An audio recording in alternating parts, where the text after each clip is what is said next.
উনি শুধু অপকর্ম করেছেন, উনি কোনো কর্মই করেন নাই। আপনার দেশ বিক্রি করে দিয়েছেন। এখন নাকি শুনছি যে বিএনপি আর জামাতের সাথে আলোচনা করেই দেশ বিক্রি হয়েছে।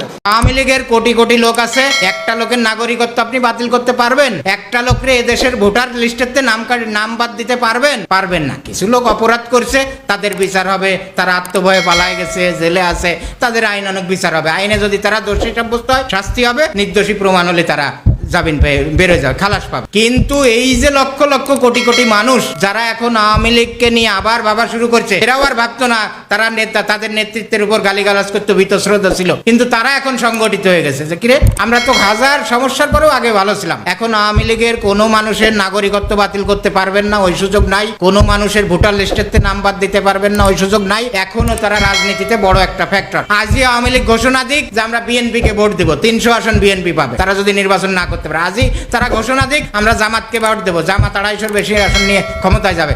আজই আওয়ামী লীগ বলুক যে আমরা সিপিবি রে, বাংলাদেশ কমিউনিস্ট পার্টিরে ভোট দেবো, কমিউনিস্ট পার্টি ক্ষমতায় চলে যাবে। তারা এখনো রাজনীতিতে এদেশের ভাগ্য নিয়ন্ত্রণ করতেছে। অতএব তাদেরকে বাদ দিয়ে আমি চাইছিলাম কি যে এই সরকার মনে হয় জাতীয় ঐক্যমত্য কমিশনই শুধু গঠন করেছে, যে এই ঐক্যমত্য কমিশন সারা দেশের মানুষকে ঐক্যমত্যে এনে এক জায়গায় এনে সুন্দর করে দেশ চলবে।